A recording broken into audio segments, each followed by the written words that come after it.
కానీ మరి డిఫెన్స్ లో ఉన్నటువంటి ఆఫీసర్ ఎవరైతే military affairs admiral secretary lieutenant general Anil Puri statement ఏముందంటే ఎట్టి పరిస్థితుల్లో మేము ఇంప్లిమెంట్ చేస్తాం, ఎవరు వ్యతిరేకం చేస్తే వాళ్ళని మేము తెలుసుకోము, మాకు జరగబోతుంది అని ఇంత గట్టిగా చెప్పడం ఏమిటి నాకు అర్థం కాదు. ఇంకా రెచ్చగొట్టడమా?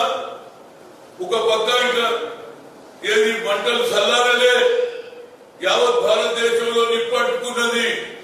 ఆయన భాష ఏమిటో నాకు అర్థం కాదు, ఆయన ఆలోచన ఏమిటో. ప్రభుత్వం మొండి వైఖరి చేస్తుందనేది దీంతో అర్థమవుతున్నది.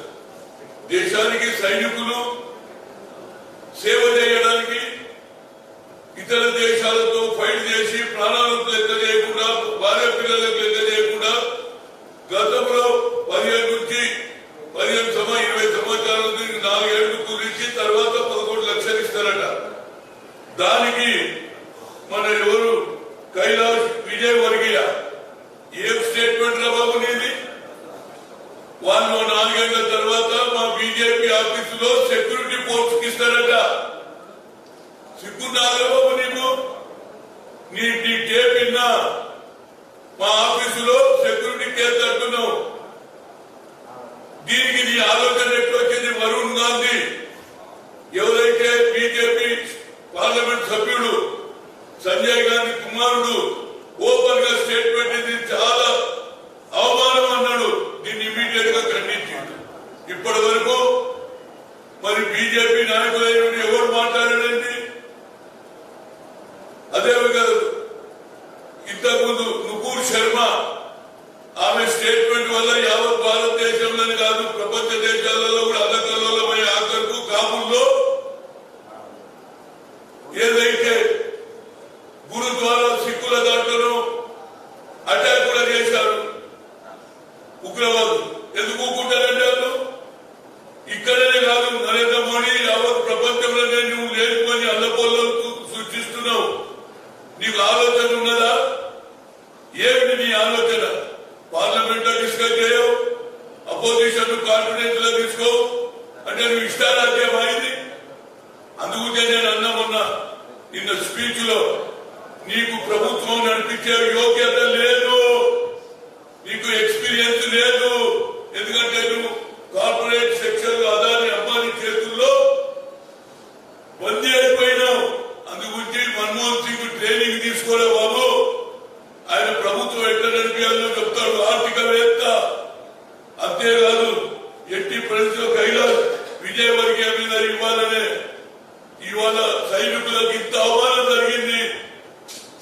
ఇప్పుడున్న సైనికులు చేరే సైనికులకు ఇంత అవమానం నేను ఎన్నెట్టుకోలే. మేము గత 50 ఏళ్ల నుంచి నేను రాజకీయాల్లో ఉన్నా కానీ ఎప్పుడు కూడా డిఫెన్స్ ను సైనికులను అవమానం చేసినటువంటి కైలాష్ విజయవర్గీయ చేశాడు. కాబట్టి అతని మీద ఇప్పటి వరకు ఎవరు మళ్ళీ నేను అనలేదు వినలేదు కదా, నేను రికార్డ్ ఇన్నా. నేను ఇవాళ బేగం బజార్ పోలీస్ స్టేషన్ లో అతని మీద కంప్లైంట్ చేస్తే అరెస్ట్ చేయాలి. ఇవాళ దేశ ప్రజలకు తెలవాలి సైనికులు ఏమిటి. సైనికుల్ని అవమానం చేస్తే మన పద్ధతి ఎవడిస్తాడు? రేపు చైనానో పాకిస్తాన్ మన మీద అటాక్ అయితే సైనికులు మనకు అడ్డం నిలబడతారు. మా నినాదమే జై జవాన్ జై కిసాన్. అది విడిచిపెట్టేసి నోటికొచ్చినట్టు మాట్లాడుతుంటే ఎవరు కూడా ఖండించరు. మరి బండి సంజయ్ ఇవాళ నువ్వు మధ్యతులను కూలగొడతా అంటాడు, ఇంకోటేమో అజ్మీర్ దర్గా పోవద్దు అంటాడు. ఏమిటిలా బాబు మీ భాష? అసలు మీరు ప్రభుత్వం ఉండదలుచుకున్నారా లేకపోతే మీరే రెచ్చగొడుతున్నారు? కాబూల్లో ఏది గ్రాడ్యుయేట్ చేసి ఎంతో మంది చనిపోయింది, దుగురు ద్వారా అటాక్ అవుతున్నది. ఇంత జరుగుతుంటే సైనికులకు నీవు ఏదో జీతాలు లేవట, పెన్షన్లు లేవట, సైనికులకు అవమానం. నిజంగా నాకు చాలా బాధ వేస్తుంది.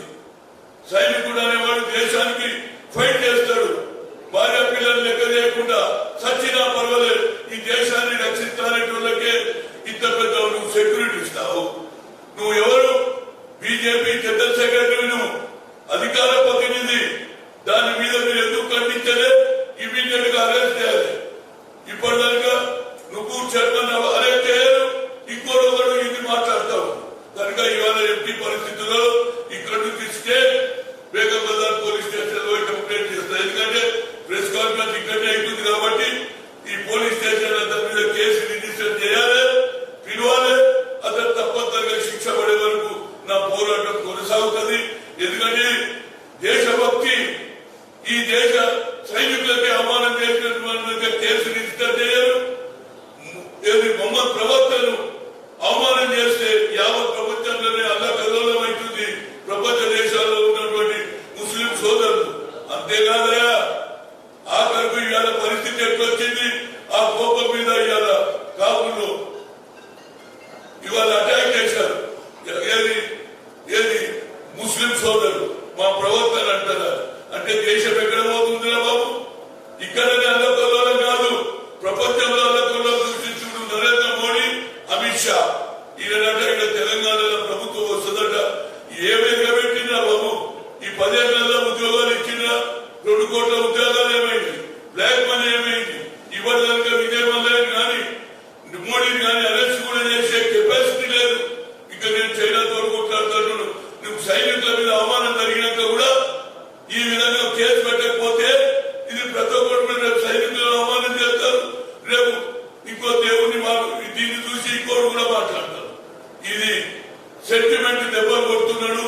ఆయనకు ఉన్నటువంటి ప్రజలకు ఇచ్చినటువంటి వాగ్దానాలను పూర్తి చేయలేక ఇష్యూను డైవర్ట్ చేస్తున్నారు. ఏది మొహమ్మద్ ప్రవక్త ఇష్యూను డైవర్ట్ చేయడానికి ఇది సైనికుల ఇష్యూ. ఇంకోటేమో ఇది కావాలని మాట్లాడిందా లేదా?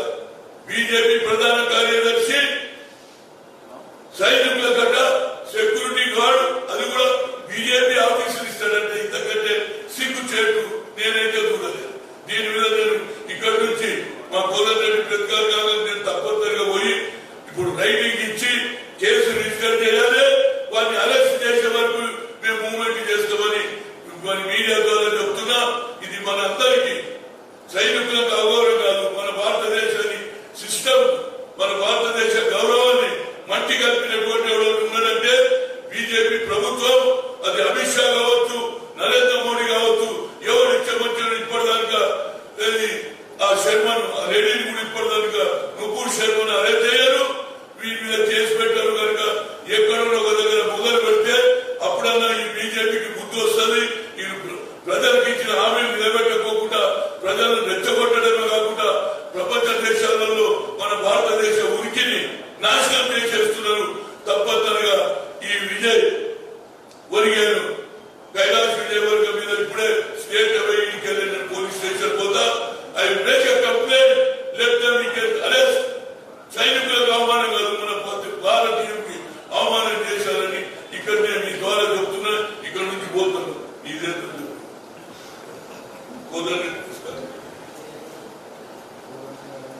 మిత్రులందరికీ నమస్కారం. 1969 తెలంగాణ ఉద్యమం ప్రపంచంలోనే ఒక గొప్ప ప్రజా ఉద్యమం. దాన్ని ఆ రోజులలో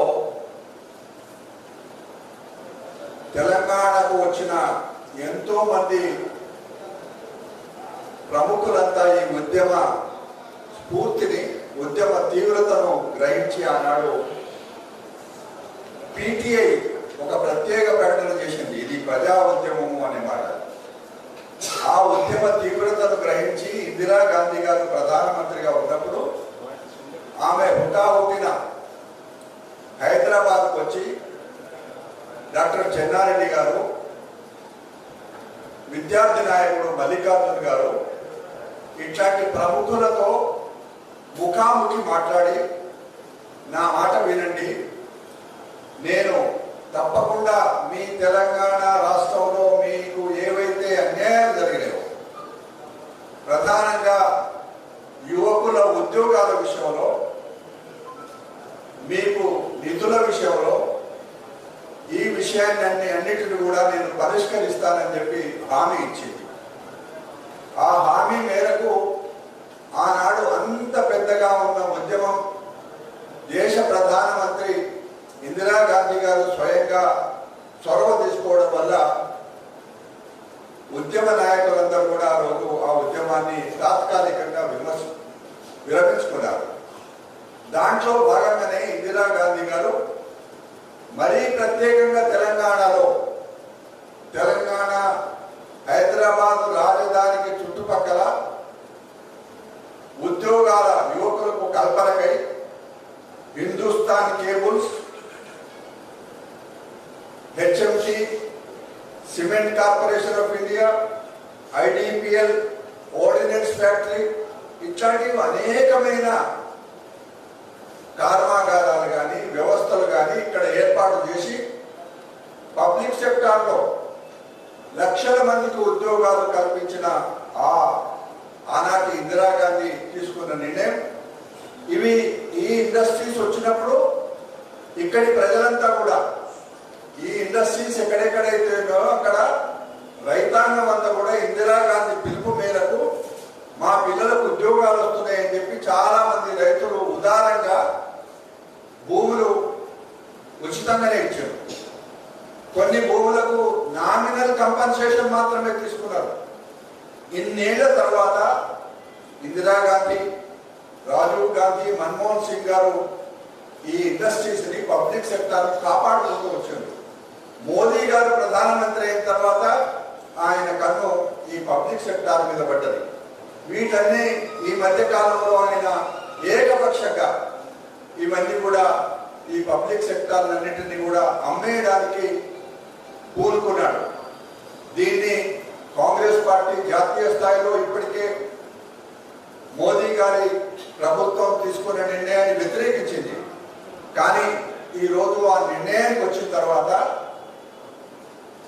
సందులో సడేమి అన్నట్టు కేటీఆర్ గారు ఆయన అక్కడ తీసుకోగానే నీవు అడ్డం పడాలా, లేకపోతే ఏమంటాడు ఆయన, 40,000 కోట్ల రూపాయల ఆస్తులున్న ఈ భూములు మీకు కాదు మాకప్ప చెప్పండి, ఆ భూములు మేము అమ్మేసుకుంటాయట ఆయన.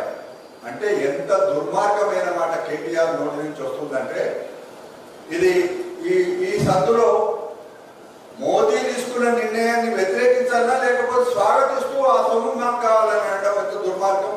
అంటే ఈయన తెలంగాణ రాష్ట్రాన్ని కాపాడేవాడు.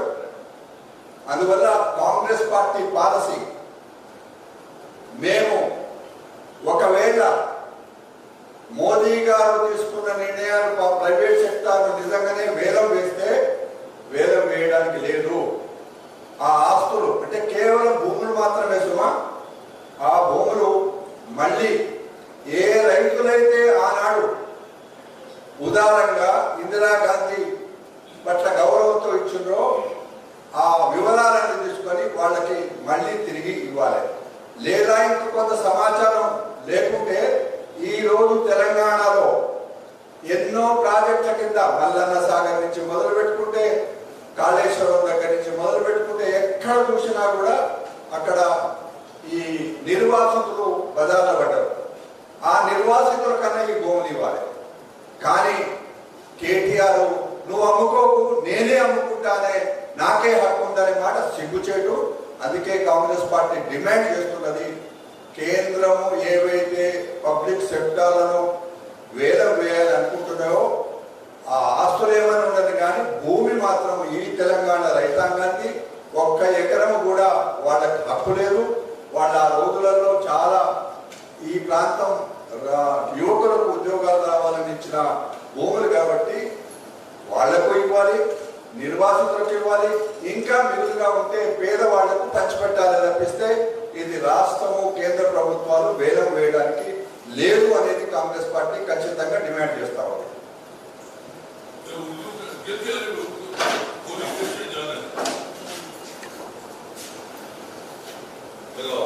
మీరు చూస్తున్నారు ఐ డ్రీమ్ న్యూస్ ని. Please subscribe I dreams For more videos, subscribe I Dream. Please subscribe for more videos. I dream. I dream. for more videos. Subscribe, I dream. Please subscribe. Subscribe I dream channel. Do subscribe. I dream. I dream ఛానల్ని subscribe చేయండి. Do watch I Dream.